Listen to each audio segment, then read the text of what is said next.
Hi friends, ఎలా ఉన్నారు అందరూ? నేనైతే చాలా బాగున్నాను. మీరందరూ కూడా బాగుండాలని మనస్ఫూర్తిగా కోరుకుంటున్నాను. ఫ్రెండ్స్, మన సబ్స్క్రైబర్ ఒకరు కామెంట్ చేశారు వాళ్ళ బాబు బర్త్డే అని. పేరు సృజన్ శ్రీ. సో మీరందరూ తప్పకుండా విష్ చేయాలని కోరుకుంటున్నాను. సృజన్ శ్రీ, హ్యాపీ బర్త్డే నాన్న. నువ్వు ఇలాంటి పుట్టినరోజులు మరెన్నో జరుపుకోవాలని మనస్ఫూర్తిగా కోరుకుంటున్నాను. మరి ఈ రోజు కథ ప్రేయసి రావి, ఎపిసోడ్ నెంబర్ 21. ఈ స్టోరీ మీకు నచ్చితే తప్పకుండా లైక్ చేసి మన ఛానల్ని సబ్స్క్రైబ్ చేసుకోండి. ఇక లేట్ చేయకుండా స్టోరీలోకి వెళ్దాం. ఏంట్రా పిలుపు మారింది అన్నాడు ప్రశాంత్. అసలు పిలుపు అదేగా బావా అని నవ్వుతున్న చరణ్ని చాచిపెట్టి కొట్టాడు ప్రశాంత్. దెబ్బకి షాక్ అయ్యి, రేయ్ ప్రశాంత్, నేన్రా నీ ఫ్రెండ్ని అన్నాడు చరణ్.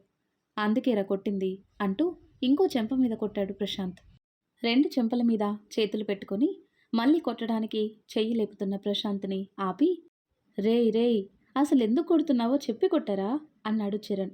కొట్టాలా నిన్ను చంపాలా వెదవా, నువ్వు అది కలిసి నన్ను పిచ్చోని చేయాలనుకున్నారు కదా అన్నాడు చరణ్ షర్టు కాలర్ పట్టుకుని. ఒరేయ్ బావా, నేను ఆల్రెడీ చెప్పా కదా, స్నేహ నాతో ప్రామిస్ చేయించుకుంది, ఇంకేం చేయను నువ్వే చెప్పు అన్నాడు చరణ్. అందుకే నన్ను మోసం చేశావు కదా అన్నాడు ప్రశాంత్. మోసం చేయాలని కాదురా, నీకు చెప్పాలని చాలాసార్లు ట్రై చేశాను. కానీ నేను నీకు చెప్పిన మరుక్షణం స్నేహ మనెవరికీ కనబడకుండా వెళ్ళిపోతానంది. అందుకే చెప్పలేదు అంతే. అయినా మీ ఇద్దరిని విడివిడిగా చూడటం నాకిష్టమా చెప్పు? అక్కడికి స్నేహ ఒక్కతే రిస్క్ చేస్తుందని తెలిసి నేనైనా తనకి తోడుగా ఉండాలి అనుకున్నాను అన్నాడు చరణ్. అదో శివగామి, నువ్వు కట్టప్పవి, ఇద్దరూ కలిసి నన్ను మాహిష్మతిని చేసి నాకేదో అయిపోతుందని డ్రామాలా అన్నాడు ప్రశాంత్. అది కాదు బావా అంటూ ప్రశాంత్ చెయ్యి పట్టుకున్నాడు చరణ్.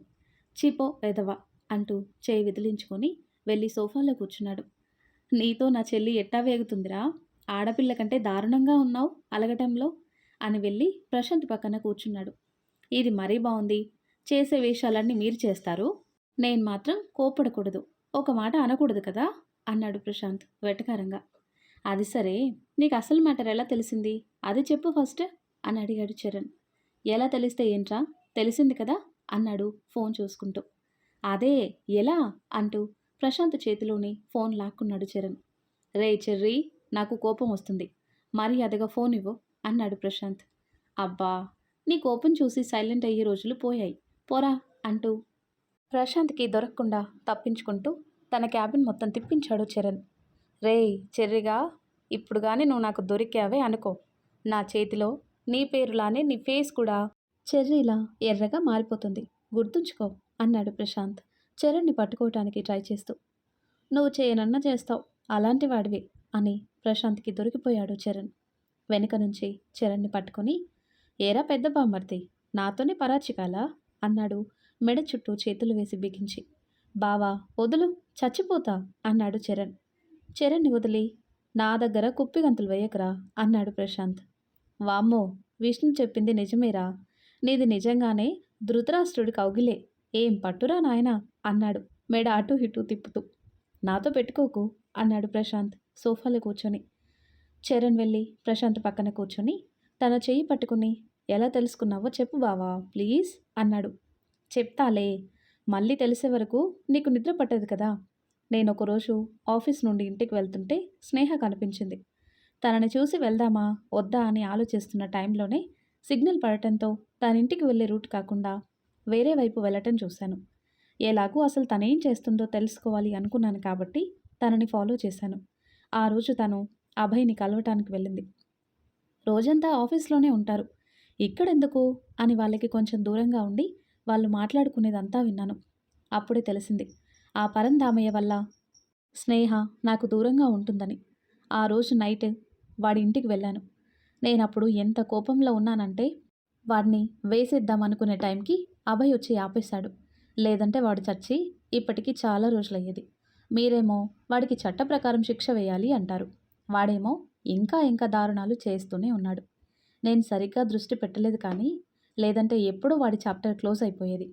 ఒక ఆడపిల్లని, నా స్నేహాన్ని మానసికంగా ఎంత మెంటల్ టార్చర్ పెట్టాడు. వాడిని నేను వదిలిపెట్టను అన్నాడు పిడికిలు బిగిస్తూ. నిజమేరా, స్నేహ ఎంత బాధను అనుభవించుంటుందో అన్నాడు చరణ్. అమ్మా నాన్నని కోల్పోయి నేనే సర్వస్వంగా బ్రతుకుతున్న దాన్ని ఇంత హింస పెడతాడా? వాడికింకా ఈ భూమి మీద బ్రతికే ఛాన్స్ లేదు. నేను బ్రతకనివ్వను అన్నాడు ప్రశాంత్. కూల్‌రా బావా! అవును, ఇంతకీ ఈ అభయ్ ఎవరు? తనకి మీ విషయాలెలా తెలుసు? అని అడిగాడు చరణ్. అభయ్ ఎవరనుకుంటున్నావు? ఆ పరంధామయ్య కొడుకు. దేవుడి దయ వల్ల తనకి వాడి బుద్ధులు రాలేదు అని చెప్తూ ఉండగా ప్రశాంత్ ఫోన్ రింగ్ అయింది. ఎవరా అని చూసి తనే అంటూ లిఫ్ట్ చేసి చెప్పు అభయ్ అన్నాడు ప్రశాంత్. హలో ప్రశాంత్, ఆయన గారికి హార్ట్అటాక్ వచ్చింది. హాస్పిటల్లో ఉన్నాం అన్నాడు అభయ్. వాట్?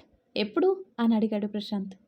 నీకు మార్నింగ్ ఫోన్ చేశా కదా, దేనికో టెన్షన్ పడుతున్నారు అని.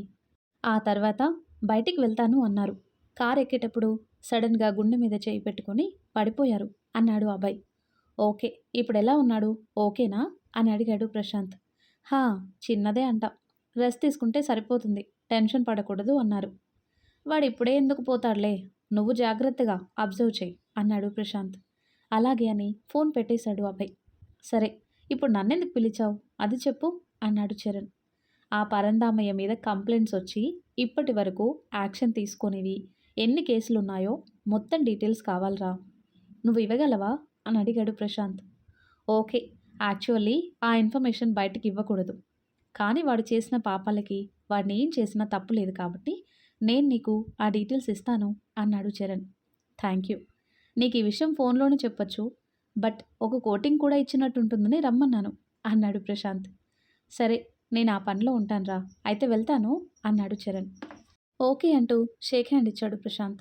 చరణ్ వెళ్ళిపోయాక ఇప్పుడు ఈ పరంగాడికి నిజంగానే హార్ట్అటాక్ వచ్చిందా, లేదా ఏదైనా డ్రామా చేస్తున్నాడా, ఎలా తెలుసుకోవటం అని ఆలోచిస్తున్నాడు. అలా ఆలోచనలో ఉన్న ప్రశాంత్కి స్నేహ నుండి ఫోన్ వచ్చింది. లిఫ్ట్ చేసి హలో అనేలోపు ఏమండి అని వినిపించిందో స్వరం.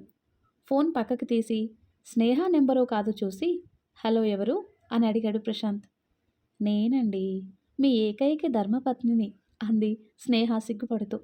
హో, చెప్పండి ధర్మపత్ని గారు, ఏంటి ఫోన్ చేశారు అని అడిగాడు ప్రశాంత్. మీరు లంచ్, అదే మధ్యాహ్నం భోజనానికి ఇంటికి వస్తారో లేదో అని ఫోన్ చేశాను అంది స్నేహ. అబ్బో, ఏంటి ఈ కొత్త అలవాటు అన్నాడు ప్రశాంత్. ఉన్న అలవాటే, కానీ ఎప్పుడు బయటికి రాలేదు. తమరికి ముక్కు మీదే ఉంటుంది కదా కోపం, ఏమడిగితే ఏమంటారు అని ఇప్పటి వరకు అడగలేదు అంది స్నేహ. మరిప్పుడేమైందో, భయం పోయిందా లేదా ధైర్యం వచ్చిందా అన్నాడు ప్రశాంత్. ఫస్ట్ థింగ్, నాకు మీరంటే భయం లేదు. సెకండ్ థింగ్, ధైర్యం నాకు ముందు నుండే ఉంది అంది స్నేహ. అలాగే, అంత దూరం వచ్చిందన్నమాట. సరే అయితే చిన్న పందెం వేసుకుందామా అని అడిగాడు ప్రశాంత్. ఏంటి, అప్పటిలా ఏమైనా టెస్ట్ పెడతారా అని అడుగుతుంది. "హ్మ్, టెస్ట్ అయితే పెట్టను, కానీ చూడు, నువ్వు నన్ను చూస్తే వణుకుతూ వెనక్కి వెళ్ళేలా చేస్తాను అన్నాడు. ఎలా అని అడిగింది స్నేహ. చెప్పను, చెప్తే నువ్వు జాగ్రత్త పడతావు అన్నాడు. వద్దులే, నీతో ఆటలు నాకొద్దు, నన్నేదో ఒక మాయ చేసి నువ్వే గెలుస్తావు అంది స్నేహ. నేను గెలుస్తానో లేదో నువ్వెలా చెప్పగలవు మిర్చి బంగారం? అంటే నీకు నీ మీద కంటే నా మీదే ఎక్కువ నమ్మకం ఉన్నట్టుందే అన్నాడు ప్రశాంత్. హా, అదేం లేదు, నేను చాలా స్ట్రాంగ్, నాకు తెలుసు, మీరేం చేసినా నేనేం బెదిరిపోను అంది కాన్ఫిడెంట్గా. సరే అయితే ఆల్ ది బెస్ట్, ఈవినింగ్ కలుద్దాం అన్నాడు ప్రశాంత్. అలాగే, ఇంతకీ తమరికి భోజనం సంగతి ఏంటి, అసలు విషయం చెప్పకుండా ఏదేదో మాట్లాడారు మీరు అంటుంది. రాను బంగారం, నువ్వే తినేయి, నేను ఇక్కడ క్యాంటీన్లో ఏదో ఒకటి తింటాను అన్నాడు ప్రశాంత్. రావచ్చు కదా, నేను మీకోసం వెయిట్ చేస్తాను అంది చిన్నగా. నువ్వు అలా మాట్లాడి నన్ను టెంప్ట్ చేయకు, నా మనసు కరిగిపోతుంది, ఇప్పుడే వచ్చేస్తానేమో చెప్పలేను అన్నాడు ప్రశాంత్ నవ్వుతూ. నేను రమ్మనే అడిగేది అంది స్నేహ. "హ్మ్" అని ఆలోచించి ఓకే, నేను నా ధర్మపత్ని కోసం వస్తాను అన్నాడు ప్రశాంత్. నిజంగా అంది స్నేహ ఆశ్చర్యంగా. ఎస్ మై డియర్, మరి వస్తే నాకేంటి అన్నాడు ప్రశాంత్. నేను మీకు ఇష్టమైన కర్రీ వండుతాను అంది స్నేహ.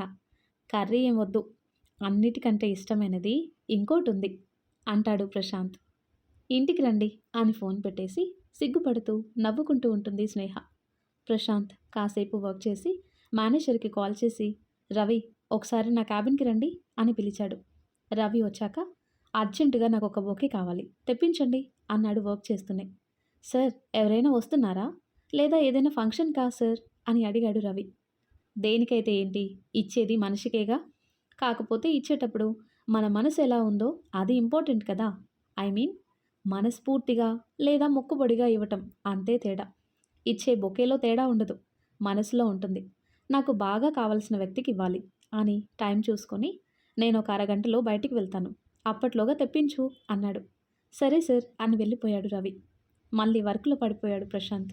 మధ్యలో ఎవరికో ఫోన్ చేసి మాట్లాడి తర్వాత కాసేపటికి వెళ్ళటానికి లేచాడు ప్రశాంత్. మేనేజర్ బొకే కార్లో పెట్టించడంతో డ్రైవర్ని వద్దని చెప్పి తనే స్వయంగా డ్రైవ్ చేసుకుంటూ హాస్పిటల్కి వెళ్ళాడు. బొకే తీసుకుని తను వెళ్ళాలి అనుకున్న ప్లేస్కి డైరెక్ట్గా వెళ్ళాడు.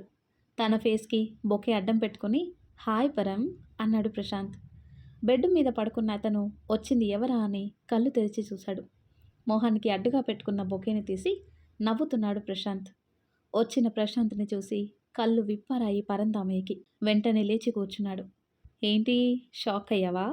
నాకు తెలిసి ఇదే ఫస్ట్ టైం అనుకుంటా మనిద్దరం ఎదురెదురు పడటం అన్నాడు దగ్గరికి వస్తూ. అతని బెడ్ పక్కనున్న చైర్ మీద కూర్చొని ఈ బొకే మీకోసమే, తమరు త్వరగా కోలుకోవాలని అంటూ అతని చేతికిస్తున్నట్టుగా చెయ్యి ముందుకు చాపి తీరా అతను అందుకునే టైంకి పక్కన పెట్టేశాడు ప్రశాంత్. పరందామయ్య ముందుకు చాపిన తన చేతులని తడబడుతూ వెంటనే వెనక్కి తీసుకున్నాడు. అది చూసిన అబ్బాయికి నవ్వాగలేదు. నోటికి చెయ్యి అడ్డు పెట్టుకుని నవ్వుతున్నాడు. ఇంకేంటి పరం విశేషాలు? ఎప్పుడు పోతావన్నాడు డాక్టర్ అని అడిగాడు ప్రశాంత్. ఎందుకొచ్చావు అన్నాడు పరందామయ్య ఆవేశంగా. నీకు బాగా ఆవేశం ఎక్కువ అనుకుంటా పరం, అందుకేనేమో హార్ట్అటాక్ వచ్చింది అన్నాడు ప్రశాంత్. ఎందుకొచ్చావు, నా గురించి నీకెందుకు అన్నాడు పరందామయ్య. అడిగిన దానికి సమాధానం చెప్పకుండా అభయ్ వైపు చూసి మీ అబ్బాయా అని అడిగాడు ప్రశాంత్. పరందామయ్య మాట్లాడలేదు. అభయ్ ఒక అడుగు ముందుకు వేసి అవునండి అన్నాడు. ఇన్ని రోజులు ఎక్కడైనా దాచిపెట్టారా అన్నాడు పరందామయ్య వైపు చూసి. దాచిపెట్టడానికి వాడేం దొంగ కాదు, నా కొడుకు అన్నాడు పరం. అలా చెప్తుండగానే ఎవరు తలుపు తోసుకొని లోపలికి రావటంతో ఏయ్, వచ్చే ముందు అడిగి లోపలికి రావాలని తెలీదా? ఎవడిష్టం వచ్చినట్టు వాడు రావటం, వచ్చి ఏదేదో మాట్లాడటం అన్నాడు ప్రశాంత్ వైపు చూసి. వాళ్ళు సారీ అని చెప్పి వెళ్ళిపోయారు.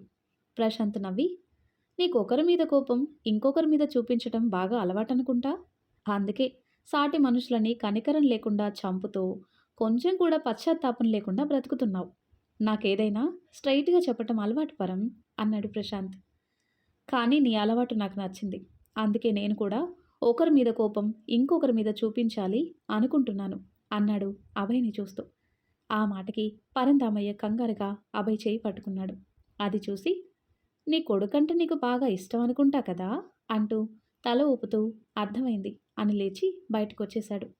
వాడిప్పుడు ఏమన్నాడ్రా, ఏమన్నాడు అంటూ కంగారుగా అడుగుతున్నాడు పరందామయ్య. అర్థం కాలేదా నాన్న, నీ మీద కోపం నా మీద చూపిస్తా అన్నాడు అని చెప్పాడు అభయ్ అమాయకంగా. నువ్వు నీకేం కాదు, నువ్వు నాతోనే ఉండు అంటూ కొడుకుని కౌగులించుకున్నాడు పరందామయ్య. హరెవ్వా, ఒక్క మాటతో ఈ మనిషిని ఎంత భయపెట్టాడు ప్రశాంత్ అని తనలో తానే నవ్వుకున్నాడు అభయ్. హాస్పిటల్ నుండి డైరెక్ట్ ఇంటికి వెళ్ళాడు ప్రశాంత్. ఆకలితో ఉంటే ప్రశాంత్ లేటుగా వచ్చినందుకు అలకపాన్ పెక్కింది స్నేహ. డైనింగ్ టేబుల్ దగ్గర గడ్డం కింద 2 చేతులు పెట్టుకుని చూస్తుంది. తనని చూసి నవ్వి హ్యాండ్ వాష్ చేసుకుని వచ్చాడు ప్రశాంత్. సైలెంట్గా భోజనం వడ్డించి తను కూడా తినటం స్టార్ట్ చేసింది. వరలక్ష్మి రూమ్ వైపు చూసి నానమ్మ తిందా అని అడిగాడు. హా అని చెప్పి తలెత్తకుండా తింటుంది స్నేహ. ఏమైంది మేడం గారికి, గరం గరంగా ఉన్నారు అన్నాడు ప్రశాంత్ స్నేహాని చూసి. ఆకలి అని చెప్పి తను తినేసి హ్యాండ్ వాష్కి వెళ్ళింది. అలగటం ఎప్పటి నుండి నేర్చుకున్నావు అన్నాడు గట్టిగా. మీరు వెయిట్ చేస్తున్న దగ్గర నుండి అంది ప్రశాంత్ దగ్గరికి వచ్చి. కట్టుకున్న భర్త కోసం ఆ మాత్రం వెయిట్ చేయలేవా ధర్మపత్ని అన్నాడు ప్రశాంత్ సాగదీస్తూ. నేను చేస్తాను, కానీ మీరు టైంకి తినాలనే నా తాపత్రయం అంటుంది. హో, మరి ఎన్ని రోజులు ఏమైందో ఈ ధర్మపత్నికి అన్నాడు. అప్పుడంటే పరిస్థితులు వేరు, ఇప్పుడు నేను మీ పక్కనే ఉన్నా కదా, చూసుకోవటం నా బాధ్యత అంది స్నేహ. మాటకి మాట బాగా చెప్తున్నావు మిర్చి అంటూ వెళ్ళి హ్యాండ్ వాష్ చేసుకుని వచ్చాడు ప్రశాంత్. అలా లేకపోతే మీరు మాతో ఆడేసుకుంటారు మరి అంటూ ప్రశాంత్ తిన్న ప్లేట్ తీసుకుని కిచెన్లోకి వెళ్ళింది స్నేహ. సరే, నేను ఆఫీస్కి వెళ్తున్నాను అన్నాడు హాల్లో నుండి. ఎందుకంత కంగారు, ఇప్పుడే కదా తిన్నారు, కాసేపు ఉండండి అంది స్నేహ. ప్లేట్స్ వాష్ చేసి వెనక్కి తిరిగిన స్నేహ తనకి దగ్గరగా నించొనున్న ప్రశాంత్ని చూసి షాక్ అయింది. ఇప్పుడేగా హాల్లో మాట్లాడారు అంది పక్కకి జరుగుతూ. అరే మిర్చి, ఎందుకలా వెళ్ళిపోతావు?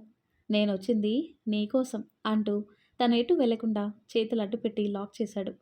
అమ్మమ్మొస్తారు అంది చిన్నగా. రానివ్వు అన్నాడు స్నేహ కళ్ళలోకి చూస్తూ. మీరలా చూడకండి హిట్లర్ అంది తల దించుకుని సిగ్గుపడుతూ. ఓయ్ మిర్చి అని పిలిచాడు ప్రశాంత్. తలెత్తి ప్రశాంత్నే చూసింది స్నేహ. తన చెంప నిమురుతూ లవ్ యూ అన్నాడు. ఎందుకు అంది స్నేహ. ఐ లవ్ యూ చెప్తే ఎందుకని అడుగుతావేంటే అన్నాడు తల మీద చిన్నగా ముట్టి. అంటే సడన్గా ఏంటి అని అంది స్నేహ కొట్టిన చోట రుద్దుకుంటూ. నాకు చెప్పాలనిపించింది చెప్పా. అయినా మనసులో మాట చెప్పటానికి ముహూర్తాలు చూడాలా అన్నాడు. మాటలు బాగా చెప్తారు, తప్పుకోండి అంది ప్రశాంత్ని చిన్నగా నెడుతూ. ఇంకొంచెం బలంగా తొయ్యి బంగారం, కదులుతాను అంటూ స్నేహ నుండి తప్పుకుంటున్నట్టు తప్పుకొని ఒక్కసారిగా తనని పట్టుకున్నాడు. హిట్లర్, మిమ్మల్ని ఇంటికి రమ్మని పిలవటం తప్పైపోయింది. అమ్మమ్మ వచ్చి చూస్తే బాగోదు. అయినా కిచెన్లో ఏంటి మీ రొమాన్స్? వదలండి అంటున్న స్నేహ నోటిని మూసేసి తన కళ్ళలోకి చూస్తూ దగ్గరగా వచ్చి అడ్డుగా పెట్టిన తన చేతిని తీసేసి ముద్దు పెట్టాడు. అతని ముద్దుకి అడ్డు చెప్పలేక సైలెంట్గా నించొని ప్రశాంత్ చుట్టూ చేతులు వేసింది. ఫోన్ రింగ్ అవుతున్న సౌండ్కి ఈ లోకంలోకి వచ్చారు ఇద్దరు. స్నేహ సిగ్గుపడుతూ తలదించుకుంటే ప్రశాంత్ ఫోన్ లిఫ్ట్ చేసి మాట్లాడుతూ హాల్లోకి వెళ్ళిపోయాడు. స్నేహ కిచెన్లో పని ముగించుకొని బయటకు వచ్చేసరికి ప్రశాంత్ ఇంకా ఫోన్ మాట్లాడుతూనే కనిపించాడు. తనను ఒకసారి చూసి సోఫాలో కూర్చొని టీవీ చూస్తున్నా ఏమీ నచ్చక బోరుగా కూర్చునుంది. కాసేపటికి వచ్చిన ప్రశాంత్, ఏమైంది ఫేస్ అలా పెట్టావు అన్నాడు తన పక్కన కూర్చుని. బోరు కొడుతుంది. అసలు నన్నెందుకు జాబ్ మానిపించి ఇంట్లో కూర్చోబెట్టారు? నాకేం తోచట్లేదు అంది స్నేహ. సరే, నాతో పాటు ఆఫీస్కి వచ్చేయి అన్నాడు ప్రశాంత్. అప్పుడు నేనే మీ వైఫ్ అని అందరికీ తెలిసిపోతుంది కదా అంటుంది స్నేహ. తెలియనివ్వు ఏమవుతుంది అన్నాడు. ఏమో బాబు, నాకేం చేయాలన్న భయంగానే ఉంది. ప్లీజ్ హిట్లర్, నేను నా జాబ్ చేసుకుంటాను, నన్ను పంపించండి అంది ప్రశాంత్ గడ్డం పట్టుకుని. ఇందాక మంచి ఫీల్లో ముద్దు పెడుతుంటే ఫోన్ రింగ్ అవ్వటం వల్ల మొత్తం పోయింది. ఈసారి ముద్దు పెట్టే ముందు ఫోన్ సైలెంట్లో పెట్టాలి అన్నాడు. నేనేం అడుగుతున్నాను, మీరేం మాట్లాడుతున్నారు అంది కోపంగా చూస్తూ. టాపిక్ మార్చి మాట్లాడుతున్నా అంటే నువ్వు అడుగుతుంది నాకు ఇష్టం లేదు అని అర్థం అన్నాడు ప్రశాంత్ అంతే సీరియస్గా చూస్తూ. మిమ్మల్ని అడగటం వేస్ట్ అని సైలెంట్గా కూర్చుంది స్నేహ. అవును, నానమ్మేది? అసలు నేను వచ్చాక కనిపించలేదు అన్నాడు వరలక్ష్మి రూమ్ వైపు చూసి. అమ్మమ్మ లేదు, తనకి తెలిసిన వాళ్ళెవరినో కలవటానికి వెళ్ళింది. సాయంత్రం వస్తుంది అంది స్నేహ మూతి ముడుచుకొని. మరిందాక అమ్మమ్మ వస్తుంది అన్నావు? "ఆ, అంటే ఎవరైనా చూస్తారేమో అని అలా చెప్పాను అంది తడబడుతూ. మరి పని వాళ్ళు కూడా కనిపించట్లేదు అన్నాడు చుట్టూ చూస్తూ. అమ్మమ్మ ఉంటే వాళ్ళతో ఆ పని ఈ పని చేయిస్తారు. నాకు నా పని నేను చేసుకోవటమే ఇష్టం. వాళ్ళకి అది చేయండి ఇది చేయండి అని ఆర్డర్స్ పాస్ చేయటం నాకు ఇష్టం ఉండదు. అందుకే రెస్ట్ తీసుకోండి పంపించేశాను అంటుంది. అయితే ఇంట్లో నువ్వు ఒక్కదానివే ఉన్నావు అన్నాడు. అవును, లేదంటే నాకు తెలియకుండా ఏమైనా సెకండ్ సెటప్ని తెచ్చిపెట్టారా? ఎక్కడుంది? ఏ రూమ్లో దాచిపెట్టారు అని అడిగింది. నెక్స్ట్ మినిట్ తనని ప్రశాంత్ పట్టుకుంటాడని ముందే ఊహించి వెంటనే లేచి పక్కకు వెళ్ళిపోయింది. ఎక్కడుందని అడిగి అలా వెళ్ళిపోతావేంటి మిర్చి, రా చూపిస్తా అంటూ తన వెనక పడ్డాడు. తనకి దొరకకుండా ఇల్లంతా తిప్పిస్తూ పరిగెత్తిస్తుంది స్నేహ. ఎట్టకేలకి తనని పట్టుకున్నాడు. సారీ సారీ, ఊరికే అన్నాను అంది స్నేహ. నువ్వు ఊరికే అన్నా అదే నిజం బంగారం. నేను సెకండ్ సెటప్ పెట్టాను. రేపు నేను తన దగ్గరికి తీసుకెళ్తున్నాను అన్నాడు ప్రశాంత్. మీరు నన్ను ఏడిపించడానికి అంటున్నారు కదా అని అడిగింది స్నేహ. ఛా, ఈ విషయంలో జోక్ చేస్తానా? నీకు తెలుసు కదా నాకు జోక్స్ వేయటం అస్సలు రాదు అన్నాడు ప్రశాంత్. లేదు, మీరు అబద్ధం చెప్తున్నారు అంది ధీమాగా. అయ్యో నిజం మిర్చి, నువ్వు నా దగ్గర లేనప్పుడు నేను ఎక్కువ తనతోనే ఉండేవాడిని. ఒక్కోసారి రాత్రుళ్ళు ఇంటికి కూడా వచ్చేవాడిని కాదు తెలుసా అన్నాడు ప్రశాంత్. ఆలోచనలో పడిన స్నేహాన్ని చూసి లోపల నవ్వుకుంటున్నాడు ప్రశాంత్. మీరు చెప్పేది నిజమైతే నేను ఇప్పుడే తనని చూడాలి, తీసుకెళ్ళండి అంది స్నేహ. ఇప్పుడెలా కుదురుతుంది? నేను రేపు తీసుకెళ్తాను అన్నాడు. రేపటి వరకు కాదు, నన్ను ఇప్పుడే తీసుకెళ్ళండి అంది. నేను చెప్పాను కదా మిర్చి, రేపు తీసుకెళ్తానని. ఈరోజు నాకు అర్జెంట్ మీటింగ్ ఉంది, నేను వెళ్ళాలి అన్నాడు ప్రశాంత్. నేను ఝాన్సీ దగ్గరికి వెళ్ళిపోతాను అంది స్నేహ. ఎందుకు? నాకు ఇక్కడ బోర్ కొడుతుంది. తన దగ్గర నాకు కొంచెం ప్రశాంతంగా ఉంటుంది అంది. నా దగ్గర కన్నానా అన్నాడు. అలా అని నేను అనలేదు. తను నాకు బాగా గుర్తొస్తుంది. వెళ్ళొస్తాను హిట్లర్ అంది స్నేహ. ఝాన్సీ ఉంటే కదా నువ్వు వెళ్ళటానికి. తనక్కడ లేదు అన్నాడు ప్రశాంత్. లేదు అంటే అర్థం? తనకెవరూ లేరు కదా ఎక్కడికైనా వెళ్ళటానికి అంది స్నేహ. నాకు తెలీదు. తనకి బాగా కావాల్సిన వాళ్ళ దగ్గరికి వెళ్ళుండొచ్చు అన్నాడు ప్రశాంత్ స్నేహ ఫేస్పై పడుతున్న కురులని వెనక్కి పెట్టి. నేను తప్ప తనకి ఇంకెవ్వరితోనూ క్లోజ్ కాదు. నా దగ్గరికి రాలేదు. మరి ఇంకెక్కడికి వెళ్తుంది అనంది. ఏమో నాకేం తెలుసు. బాగా ఆలోచించు. తనకి బాగా కావలసిన వ్యక్తి నీకు కూడా అయ్యుండొచ్చు అని చేతుకున్న వాచ్ చూసుకుని నేను వెళ్ళాలి. తమరు తప్పుకుంటే వెళ్తాను అన్నాడు ప్రశాంత్. ప్రశాంత్ షర్ట్ కాలర్ పట్టుకొని మీరు నా దగ్గర ఏదో దాస్తున్నారు కదా అంది. తన కళ్ళలోకి సూటిగా చూస్తూ అవును అన్నాడు. ఏంటది అని అడిగింది. తెలుసుకో అంటూ స్నేహ చేతులు విడిపించుకొని ముందుకు వెళ్తూ వెనక్కి తిరిగి నాకు తెలియకుండా నువ్వు ఇంట్లో నుండి అడుగు బయట పెట్టడానికి వీల్లేదు మిర్చి. దీన్ని నువ్వు ఎలా తీసుకున్నా నాకు ఓకే. ఒక్కదాన్ని వదిలేసి వెళ్తున్నా అనుకోకు. ఈ మీటింగ్ మన ఫ్యూచర్కి ఇంపార్టెంట్ అని చెప్పి స్నేహ దగ్గరికి వచ్చి నువ్వేం ఆలోచిస్తున్నావో నేను అర్థం చేసుకోగలను. ఒక్కటి గుర్తుంచుకో స్నేహ, నేను చేసే పని ఏదైనా మన సంతోషం కోసం. నాకేమవుతుందో అన్నదే నీ భయం అయితే దాన్ని వదిలిపెట్టేయ్ అంటూ స్నేహ చెంప మీద చేయేసి నాకేం కాదు అని స్నేహాని హక్ చేసుకున్నాడు. నేను బ్రతుకుందే మీకోసం. నా ఆలోచన, నా తపనంతా కూడా మీకోసం. మీకేం కాకూడదని, మీరు బాగుండాలి. నా బాధని పంచుకునే క్రమంలో మీకేమైనా నేను తట్టుకోలేను. మీతో పాటే నేను అంది ప్రశాంత్ని గట్టిగా చుట్టేసి. నీకు ఒక విషయం తెలుసా మిర్చి? ఈ విషయం నేను ఇప్పటి వరకు నీకు చెప్పలేదు. నీలో నాకు ఫస్ట్ నచ్చింది నీ ధైర్యం. నానమ్మకి యాక్సిడెంట్ అయిన రోజు హాస్పిటల్లో నువ్వే తీసుకొచ్చావని చెప్పినప్పుడు నీలో నేను చూసింది నీ అందం కాదు, నీలో ఉన్న ధైర్యాన్ని. ఆ తర్వాత మనం ఎప్పుడు కలిసినా కావాలని నన్ను సూటిగా చూసే నీ కళ్ళు అంటూ స్నేహాన్ని వీడి నీ ఈ కళ్ళున్నాయే అవి నన్ను బాధతో చూసినా, కోపంతో చూసినా, ప్రేమతో చూసినా, సిగ్గుతో చూసినా నాకు చాలా చాలా ఇష్టం అన్నాడు ప్రశాంత్. బదులుగా చిన్నగా నవ్వింది స్నేహ. నీ నవ్వు ఎన్ని టెన్షన్లున్నా ఇట్టే పోతాయి తెలుసా. దేవుడా ఏంటి మీరు నన్నిప్పుడు పొగిడే ప్రోగ్రాం పెట్టుకున్నారా అంది ప్రశాంత్ భుజం మీద తడుతూ. నాకు నచ్చేవి చెప్తున్నా మిర్చి అని నవ్వి నేనిక నుండి లంచ్కి ఇంటికే వస్తాను అన్నాడు ప్రశాంత్. ఎందుకు అంటుంది. లంచ్కి వచ్చినప్పుడల్లా నీ దగ్గర నుండి ఒక ముద్దు కొట్టేయచ్చు కదా అని కన్ను కొట్టాడు స్నేహకి. మీకు ఈ మధ్య అల్లరి ఎక్కువ అవుతుంది హిట్లర్. చెప్పిన కబుర్లు చాలు వెళ్ళండి అంటూ ప్రశాంత్ నెడుతూ డోర్ వరకు తీసుకొచ్చింది. నువ్వే నన్ను ఇంట్లో నుండి గెంటేస్తున్నావు కదా, చెప్తా నీ పని అన్నాడు వేలు చూపిస్తూ. ఆ వేలికి ముద్దు పెట్టి అప్పుడు చూద్దాం. ముందు మీరు దయచేయండి, మీటింగ్కి టైం అవుతుంది అంది స్నేహ. ఓకే, యూ టేక్ కేర్ మిర్చి అని తన నుదుటిన ముద్దు పెట్టి బాయ్ అని చెప్పి వెళ్ళాడు ప్రశాంత్. ప్రశాంత్ వెళ్ళాక తను అర్థం కాకుండా చెప్పిన ఒక్కో విషయాన్ని అర్థం చేసుకోవటానికి ప్రయత్నిస్తుంది స్నేహ. ఆఫీస్కి వెళ్ళిన ప్రశాంత్ తనకి ఉన్న మీటింగ్స్ అన్నీ అటెండ్ అయ్యి రిలాక్స్ అవుతుండగా సార్ మిమ్మల్ని కలవాలని ఒకరు వచ్చారు అన్నాడు మేనేజర్ రవి. ఎవరు అని అడిగాడు తలెత్తి. Gokul company employee Abhay sir అన్నాడు రవి. అభయ్ ఈ టైంలో ఇక్కడికి? ఓకే పంపించు అని చెప్పాడు. అభయ్ వచ్చి ప్రశాంత్ క్యాబిన్ డోర్ చిన్నగా తట్టాడు. కమిన్ అభయ్ అని. ఇప్పుడు నువ్వు నన్ను ఇంత అర్జెంటుగా కలవాలని వచ్చావంటే మ్యాటర్ ఇంపార్టెంట్ అయి ఉంటుంది.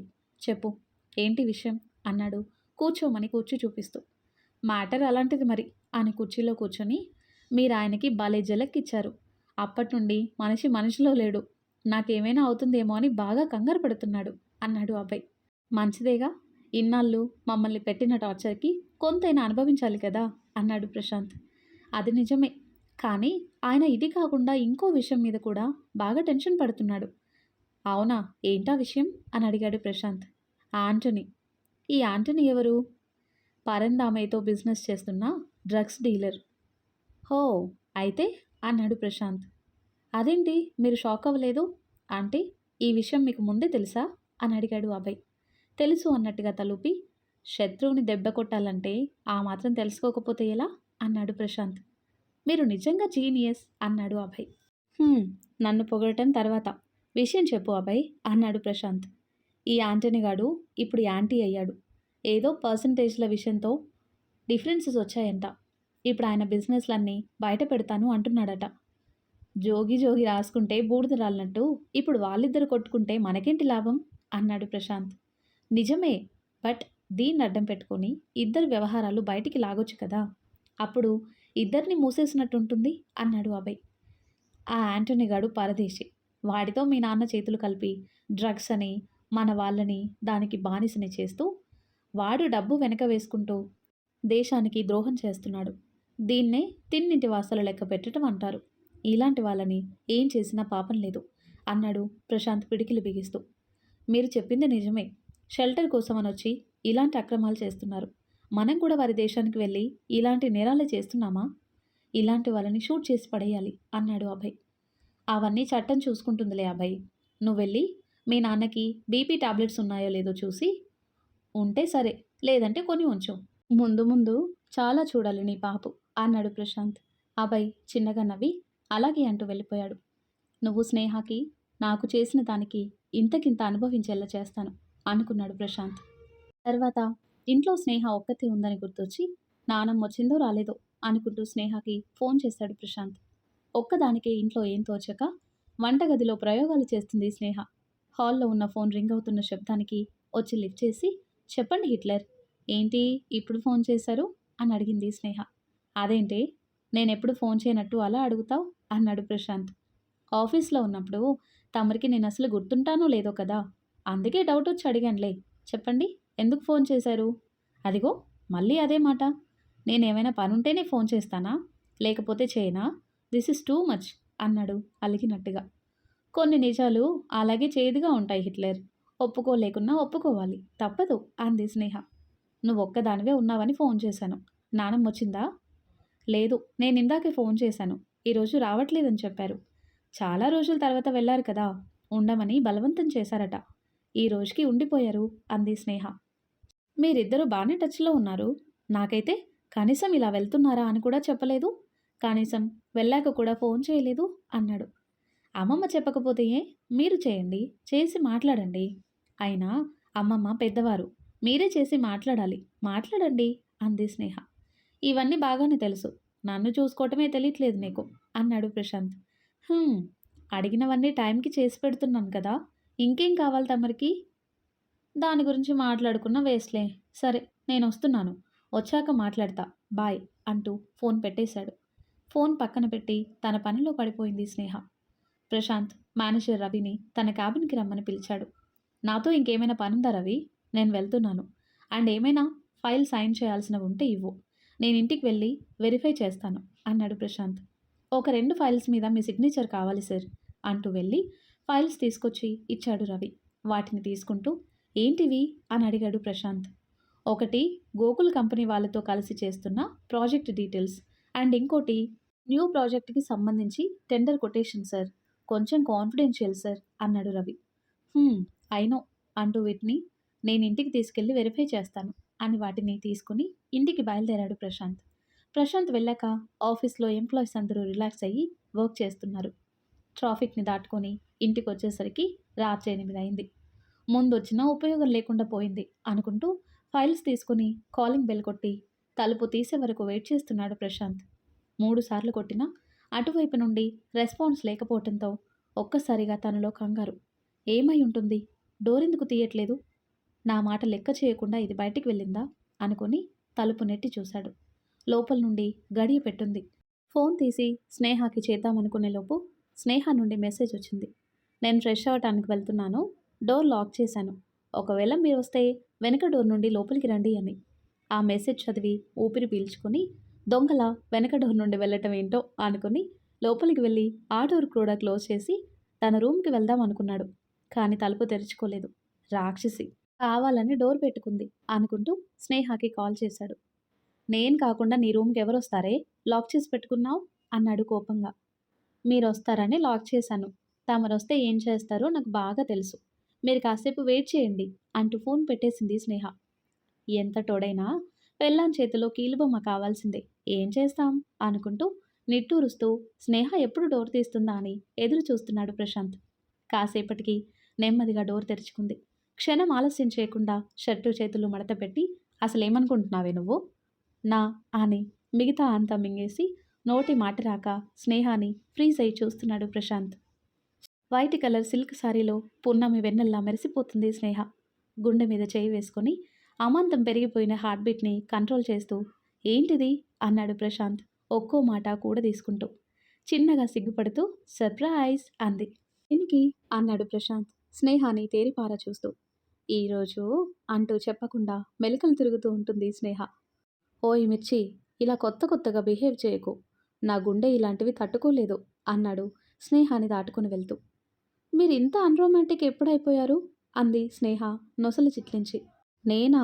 ఏం చేస్తే ఏమంటావో అని ఇందాకటి నుండి నీ దగ్గరికి రాకుండా నా కాళ్ళని, నువ్వు కనిపించి కనిపించకుండా ఊరిస్తూ చూపిస్తున్నా నీ నడుముని చూడకుండా నా కళ్ళని, నిన్ను ముట్టుకోకుండా నా చేతులని, నీకు ముద్దు పెట్టకుండా నా పెదాలని ఎంత కంట్రోల్ చేసుకున్నానో తెలుసా? ఇప్పుడెవరు ఆగమన్నారు అంది స్నేహ. దేవుడా అంటూ చెయ్యి గుండె మీద పెట్టుకొని ప్లీజ్ మిర్చి జోక్ చేయకు అంటూ ఫ్రెష్ అవ్వటానికి వెళ్ళిపోయాడు. అని కిందికి వెళ్ళి పాల గ్లాస్తో వచ్చింది స్నేహ. వచ్చి ప్రశాంత్ కోసం ఎదురు చూస్తుంది. ఫ్రెష్ అయి వచ్చిన ప్రశాంత్ స్నేహాని చూసి అసలు ఈరోజు నీకేమైందే? నా నిగ్రహాన్ని పరీక్షించాలనుకుంటున్నావా? ఇలా మన్మథ బాణాలు విసురుతున్నావు అన్నాడు ప్రశాంత్. అదేం కాదు అంది స్నేహ. మరేంటి? ఏదో రీజన్ ఉంది, లేదంటే నువ్వే కొన్ని రోజులు వద్దు అని చెప్పి ఇప్పుడేంటి ఇలా అన్నాడు ప్రశాంత్. హా అంటే మధ్యాహ్నం మీరేదో సెకండ్ సెటప్ అన్నారు, అందుకే నా జాగ్రత్తలో నేనుందామని అంది ప్రశాంత్ చేతికి గ్లాస్ ఇస్తూ. అంటే నా మీద అంత నమ్మకం లేదా అన్నాడు ఒక అడుగు వెనక్కి వేసి. ఎందుకంత ఓవర్ యాక్షన్ చేస్తున్నారు మీరు అంది స్నేహ చిరుకోపంగా. ఇప్పుడు ఇదంతా ఎందుకు చేస్తున్నావు, కరెక్ట్ రీజన్ చెప్పు అన్నాడు ప్రశాంత్. ఉఫ్ అని గట్టిగా గాలి వదిలి అమ్మమ్మ ఈ ముహూర్తం పెట్టించారు.